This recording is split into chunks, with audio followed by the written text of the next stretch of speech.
1986, a low-budget Australian film takes the world by surprise. Crocodile Dundee becomes a global phenomenon, bigger than Top Gun, Aliens, even Ferris Bueller's Day Off that year. But then, the sequels came. Sure, they made money, but something was missing. They weren't quite as charming, not as funny, not as Dundee. And yet they kept going. A third film. Then, nearly 20 years later, a fourth. So what really happened? How did Crocodile Dundee go from iconic to forgotten? In this video, we're diving into all 4 Dundee films and uncovering why only the first one truly worked. So let's start at the beginning. Crocodile Dundee wasn't supposed to be a hit. It was a small, low-budget comedy from Australia, starring a guy most Americans had never heard of, Paul Hogan. But instead of copying Hollywood, the film did the opposite. It was simple, funny, honest. A classic fish-out-of-water story. A rugged bushman dropped into the chaos of New York City, and somehow, it just worked. The humor wasn't forced. The characters felt real. And Paul Hogan? He wasn't acting like a star, he was the character. Mick Dundee wasn't some superhero or action guy. He was kind, curious, and completely unpredictable. Audiences loved it. The movie made over 300 million worldwide, became Australia's biggest cinematic export, and even earned an Oscar nomination. But more than the numbers, Crocodile Dundee felt fresh. It didn't rely on big explosions or flashy effects. It relied on personality and the charm of a man who didn't belong, but owned every room he walked into. With the first film being such a smash hit, a sequel was inevitable. And in 1988, Crocodile Dundee 2 hit theaters. This time, the stakes were higher. Literally.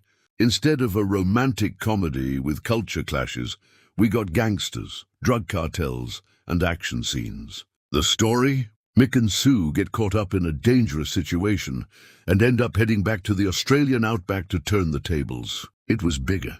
It was louder. But was it better? Not really.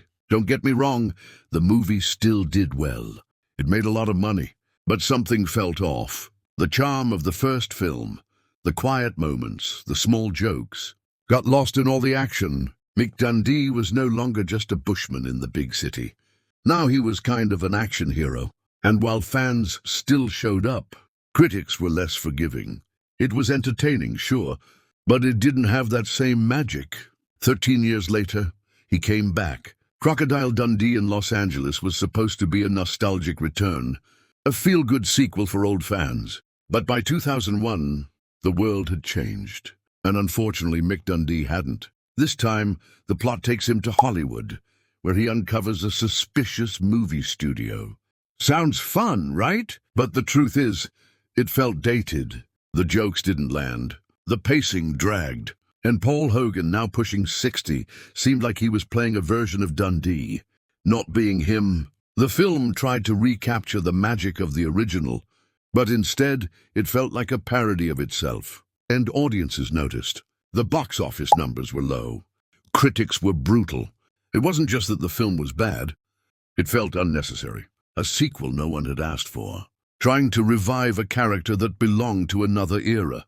In 2020, almost 35 years after the original, Paul Hogan returned.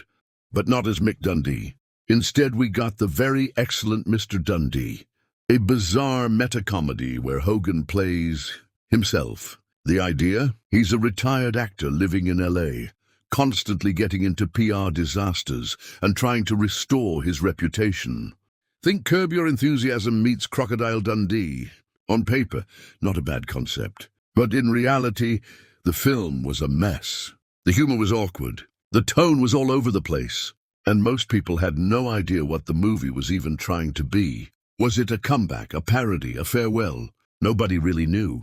It featured random cameos from stars like John Cleese and Chevy Chase, but they felt out of place, like the movie was trying to borrow their fame.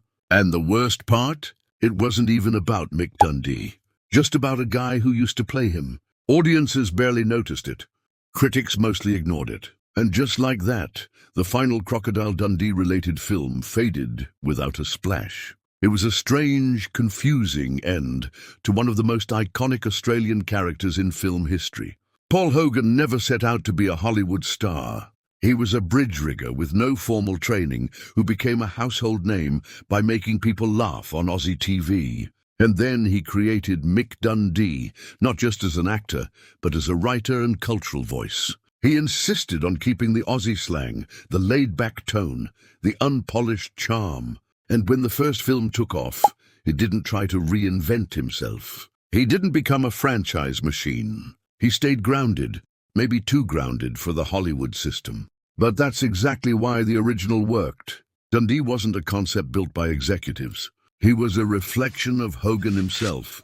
Authentic, funny, unpredictable. The sequels tried to replicate the success, but they missed what made the first film special.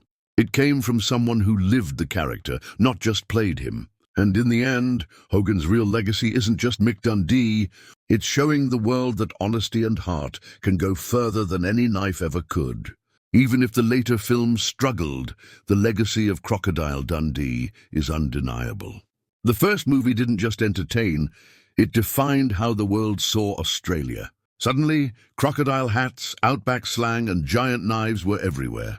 People still quote, "That's not a knife, that's a knife." And even decades later, the character refuses to disappear. In 2018, a fake trailer for Dundee, the son of a legend, aired during the Super Bowl.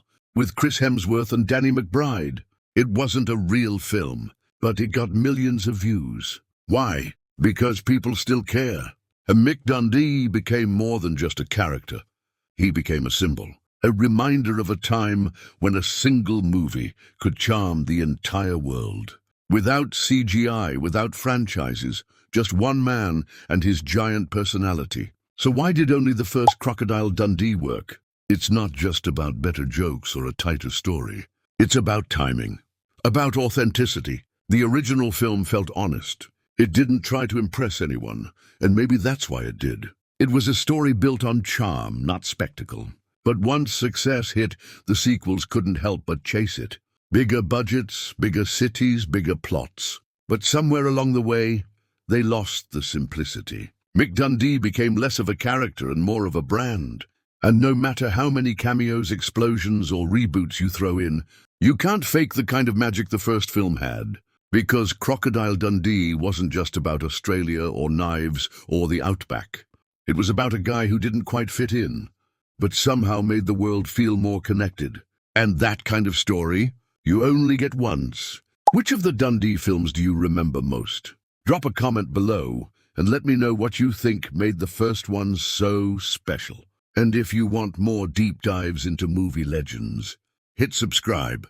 More stories coming soon.